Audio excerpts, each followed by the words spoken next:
आज हम इस डीप ड्राइव में प्रीएम्बल से लेकर अमेंडमेंट की प्रोसेस और यहाँ तक कि नए पार्लियामेंट भवन तक सब कुछ डिटेल में कवर करेंगे। अच्छा। हम एक एक करके इस मास्टर क्लास की सारी स्लाइड्स को समझेंगे और हाँ, इस बात का ध्यान रखिएगा कि इस सोर्स मटेरियल में जो जीके फैक्ट्स और एमसीक्यूज दिए गए हैं वो एग्जाम के पॉइंट ऑफ व्यू से बहुत ज़रूरी हैं। जी मैम, मैं बिल्कुल तैयार हूँ।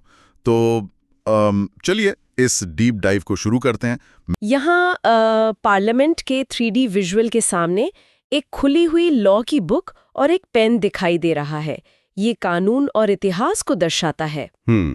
हिस्ट्री वाली स्लाइड है। हाँ, कंटेंट देखें तो रेगुलेटिंग एक्ट 1773 में पारित हुआ, द्वैध शासन प्रणाली यानी डायर की 1935 के एक्ट के तहत आई, संविधान सभा का आधार कैबिनेट मिशन योजना 1946 थी। अच्छा। प्रथम अधिवेशन 9 दिसंबर 1946 को दिल्ली में हुआ और डॉक्टर राजेंद्र प्रसाद 11 दिसंबर 1946 को स्थायी अध्यक्ष निर्वाचित हुए।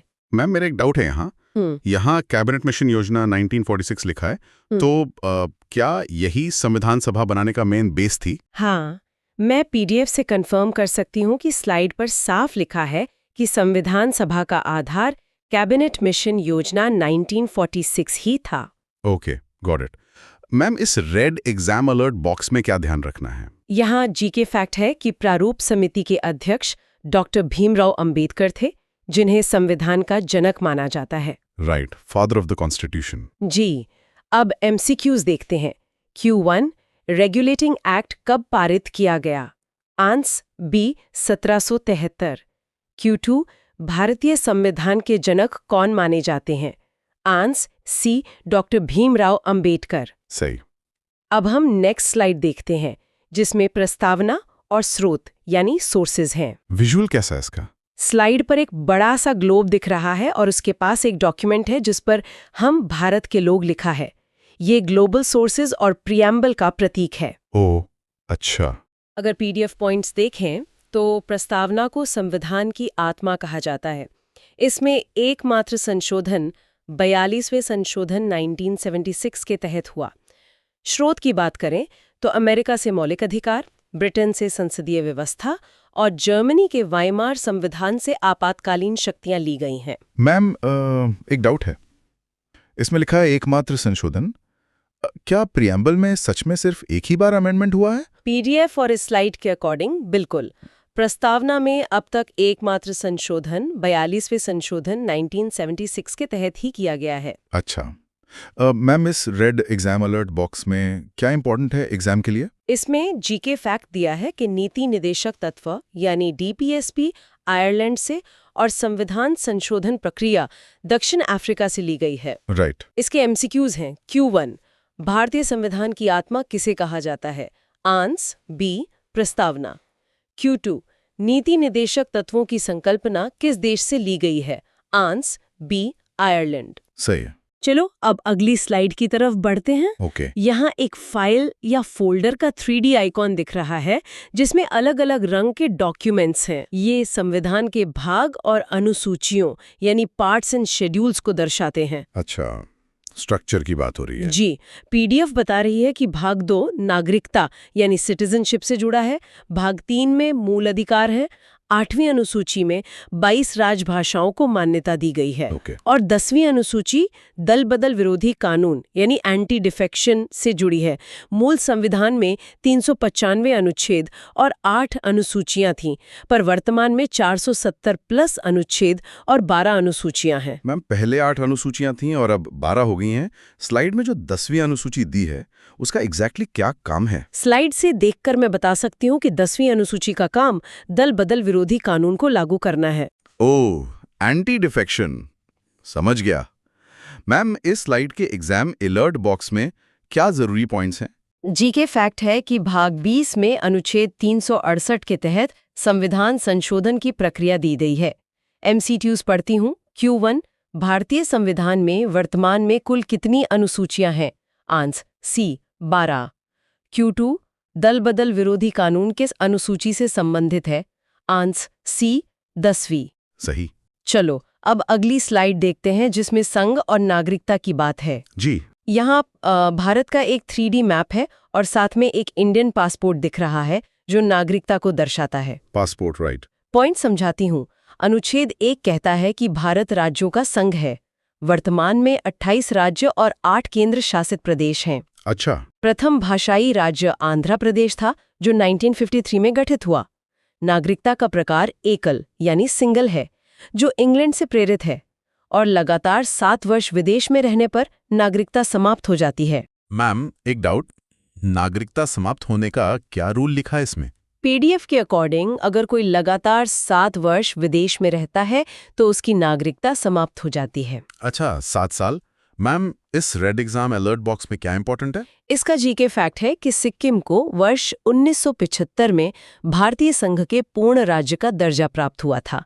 एमसीक्यूज है। Q1, भाषा आधार पर राज्यों का पुनर्गठन किस वर्ष किया गया? Answer C, 1956। Q2, भारतीय संविधान कौन सी नागरिकता प्रदान करता है? आंसर बी, एकल नागरिकता। ओके। अब अगली स्लाइड पर आते हैं, मौलिक अधिकार। जी, फंडामेंटल राइट्स। हाँ, विजुअल में एक व्यक्ति का आइकन है और उसके सामने एक चमकती हुई नीली ढाल यानी ब्लू शील्ड है, जो प्रोटेक्शन यानी हमारे राइट्स को दर्शाती है। Protection, right. का अधिकार है। और अनुच्छेद 32 संवैधानिक उपचारों का अधिकार है, जिसे संविधान का हृदय कहा गया है। मैम, मेरा डाउट ये है कि अनुच्छेद 32 को संविधान का हृदय क्यों लिखा गया है? पीडीएफ के बेसिस पर अनुच्छेद 32 संवैधानिक उपचारों का अधिकार है, इसीलिए इसको संविधान का हृदय यानी हार्ट कहा गया है। अच्छा मैम, इस रेड एग्जाम अलर्ट बॉक्स से एग्जाम में क्या आएगा? जीके फैक्ट समझाती हूँ। 44वें संशोधन द्वारा संपत्ति के अधिकार को हटाकर मात्र एक कानूनी अधिकार बना दिया गया है। एमसीक्यूज है। Q1, डॉक्टर अंबेडकर ने किसे संविधान का हृदय और आत्मा कहा है? आंसर बी, अनुच्छेद 32। Q2, संपत्ति का अधिकार वर्तमान में क्या है? आंसर बी, वैधिक या कानूनी अधिकार। समझ गया। चलो अब डीएसपी वाली अगली स्लाइड देखते हैं। DSP, okay. यहाँ एक लकड़ी का साइन पोस्ट दिख रहा है जिस पर वेलफेयर और जस्टिस लिखा है। ये डायरेक्शन दे रहा है कि राज्य को कैसा होना चाहिए। अच्छा, डायरेक्शन देने के लिए। जी, ये भाग 4 में अनुच्छेद 36 से 51 तक है। मुख्य उद्देश्य कल्याणकारी राज्य यानी वेलफेयर स्टेट की स्थापना करना है। इनकी प्रकृति ब्रैकेट में लिखा है वाद योग्य नहीं है, मतलब इन्हें न्यायालय द्वारा लागू नहीं कराया जा सकता। अनुच्छेद 40 ग्राम पंचायतों के संगठन की बात करता है और अनुच्छेद 51 अंतर्राष्ट्रीय शांति और सुरक्षा की। मम, ये जो वाद योग्य नहीं ब्रैकेट में लिखा है, इसका एग्जैक्टली क्या मतलब लिखा है? ब्रैकेट में क्लियर लिखा है कि इन्हें न्यायालय द्वारा लागू नहीं कराया जा सकता, यानी कोर्ट इनको इन्फोर्स नहीं कर सकता। ओह, ओके। मैम, इस एग्जाम अलर्ट बॉक्स में क्या दिया है? जीके फैक्ट पढ़ती हूँ। 14 वर्ष तक के बच्चों को निःशुल्क शिक्षा और समान कार्य के लिए समान वेतन इसके प्रमुख लक्ष्य हैं। एमसीक्यूज है। Q1, भारतीय संविधान का कौन सा अंग कल्याणकारी राज्य स्थापित करने की प्रेरणा देता है? आंसर सी, नीति निर्देशक तत्व। Q2, ग्राम पंचायतों के संगठन का निर्देश किस अनुच्छेद में है? आंसर ए, अनुच्छेद 40। सही। अब अगली स्लाइड पर चलते हैं जो मूल कर्तव्य के बारे में है। Duties, right? हाँ, स्लाइड पर हाथों में मिट्टी और एक उगता हुआ पौधा दिख रहा है। ये दर्शाता है कि देश का ध्यान रखना और उसे बड़ा करना हमारा कर्तव्य है। अच्छा मेटाफोर है। बिल्कुल। पीडीएफ के अनुसार मूल संविधान में ये शामिल नहीं थे। इन्हें 42वें संशोधन 1976 द्वारा जोड़ा गया। ये स्वर्ण सिंह समिति की सिफारिश पर आए। ओके। इनका संवैधानिक स्थान भाग 4 क के अनुच्छेद 51A में है। वर्तमान में कुल 11 मूल कर्तव्य हैं। मैम, एक डाउट, स्लाइड में लिखा है कि ये मूल संविधान में शामिल नहीं थे, तो इन्हें किस समिति के कहने पर जोड़ा गया? पीडीएफ देखकर मैं बता सकती हूँ कि इन्हें स्वर्ण सिंह समिति की सिफारिश पर जोड़ा गया था। अच्छा, स्वर्ण सिंह समिति। मैम, इस रेड एग्जाम अलर्ट बॉक्स में कौन सा कर्तव्य सबसे इम्पोर्टेंट बताया गया है? इसमें बताया है जीके फैक्ट के रूप में कि प्राकृतिक पर्यावरण का संरक्षण और सुधार करना प्रत्येक भारतीय नागरिक का एक प्रमुख मौलिक कर्तव्य है। राइट। एमसीक्यूज देखिए। Q1, किस समिति की सिफारिशों के आधार पर मूल कर्तव्यों को शामिल किया गया? आंसर बी, स्वर्ण सिंह समिति। Q2, वर्तमान में भारतीय संविधान में कुल कितने मूल कर्तव्य हैं? Answer B 11। परफेक्ट। चलो अब अगली स्लाइड संसद की स्लाइड देखते हैं। जी। यहाँ एक चार्ट दिख रहा है जहाँ संसद की बिल्डिंग बीच में है और 3 रास्ते निकल रहे हैं। लोकसभा, राज्यसभा और राष्ट्रपति, ये इसके 3 अंग दर्शाते हैं। 3 अंग, हाँ। अच्छा। पॉइंट्स रखती हूँ अब। लोकसभा निम्न या लोकप्रिय सदन है, कार्यकाल 5 वर्ष है और न्यूनतम आयु 25 वर्ष है। राज्यसभा उच्च या स्थायी सदन है जो कभी विघटित नहीं होता, इसकी न्यूनतम आयु 30 वर्ष है। ओके। राष्ट्रपति संसद का तीसरा अभिन्न अंग है जो संयुक्त बैठक बुलाते हैं। और हाँ, शून्यकाल यानी 0 आवर भारतीय संसदीय प्रणाली की अनोखी देन है। मैम, राज्यसभा में कभी विघटित नहीं क्यों लिखा है रेड कलर में? स्लाइड के अनुसार ये एक उच्च और स्थायी सदन है, परमानेंट है, इसीलिए ये कभी विघटित या डिसॉल्व नहीं होता। समझ गया। मैम, इस एग्जाम अलर्ट बॉक्स में क्या जरूरी जानकारी है? जीके फैक्ट बताता है कि संसद के 2 क्रमिक अधिवेशनों के बीच अधिकतम 6 माह का अंतराल हो सकता है। राइट। MCQs Q1 भारतीय संसद के कितने मुख्य अंग हैं? Answer B 3। Q2 संसद की कार्यवाही सूची में प्रथम विषय क्या होता है? आंसर B प्रश्नकाल। सही है। अब अगली स्लाइड पर आते हैं जहां कार्यपालिका की बात है। फ्लो चार्ट वाली स्लाइड। हाँ, फ्लो चार्ट में सबसे ऊपर राष्ट्रपति हैं जिन्हें नॉमिनल हेड लिखा है। उनके नीचे प्रधानमंत्री हैं, रियल हेड, और प्रधानमंत्री के नीचे उनकी मंत्रिपरिषद जुड़ी हुई है। ओके। टेक्स्ट कहता है कि राष्ट्रपति प्रथम नागरिक हैं, इनकी न्यूनतम आयु 35 वर्ष होती है और उन्हें पूर्ण क्षमादान की शक्ति है। अनुच्छेद 61 उन पर महाभियोग या इम्पीचमेंट की प्रक्रिया है और अनुच्छेद 143 उन्हें सुप्रीम कोर्ट से कानूनी सलाह लेने का अधिकार देता है। अच्छा। दूसरी तरफ प्रधानमंत्री जो वास्तविक प्रमुख हैं, उनमें शासन की समस्त शक्तियां निहित हैं और मंत्रिपरिषद लोकसभा के प्रति सामूहिक रूप से उत्तरदायी है। मैम, मेरा डाउट ये है कि फ्लोचार्ट और टेक्स्ट में राष्ट्रपति को नॉमिनल और पीएम को रियल हेड लिखा है। ऐसा क्यों? पीडीएफ में साफ लिखा है कि प्रधानमंत्री में शासन की समस्त शक्तियां निहित है, इसलिए वो वास्तविक प्रमुख यानी रियल हेड है, जबकि राष्ट्रपति प्रथम नागरिक है पर पावर्स में नॉमिनल हेड है। अच्छा मैम, इस रेड एग्जाम अलॉट बॉक्स में एग्जाम के लिए क्या है? जीके फैक्ट है कि प्रधानमंत्री नीति आयोग के पदेन अध्यक्ष होते हैं और अविश्वास प्रस्ताव द्वारा लोकसभा मंत्रिपरिषद को हटा सकती है। MCQs है। Q1 राष्ट्रपति को पद और गोपनीयता की शपथ कौन दिलाता है? आंसर B भारत का मुख्य न्यायाधीश। Q2 संघीय मंत्रिपरिषद सामूहिक रूप से किसके प्रति उत्तरदायी होती है? Answer C Lok Sabha. Got it. चलो अब अगली स्लाइड न्यायपालिका पर चलते हैं। जुडिशरी। हाँ, विजुअल में एक जज का गैवल एक कॉन्स्टिट्यूशन की बुक पर रखा हुआ दिख रहा है जो कानून और न्याय को दर्शाता है। राइट। भारतीय संविधान के अंतिम रक्षक और संरक्षक की है। संरचना में वर्तमान में 33 अन्य न्यायाधीश और एक मुख्य न्यायाधीश है। सेवानिवृत्ति आयु 65 वर्ष है। ओके। नियुक्ति भारत के राष्ट्रपति द्वारा होती है और न्यायिक पुनर्विलोकन या जुडिशियल रिव्यू संसद के कानूनों की संवैधानिकता जांचने की शक्ति है। मैम, ये न्यायिक पुनर्विलोकन या जुडिशियल रिव्यू की शक्ति एग्जैक्टली क्या करती है? स्लाइड से देखकर बताती हूँ। इसका काम संसद द्वारा बनाए गए कानूनों की संवैधानिकता को जांचना है। अच्छा, उनको चेक करना। मैम, इस एग्जाम अलर्ट बॉक्स में क्या लिखा है? जेके फैक्ट है कि अनुच्छेद 124 में सर्वोच्च न्यायालय के गठन का प्रावधान है।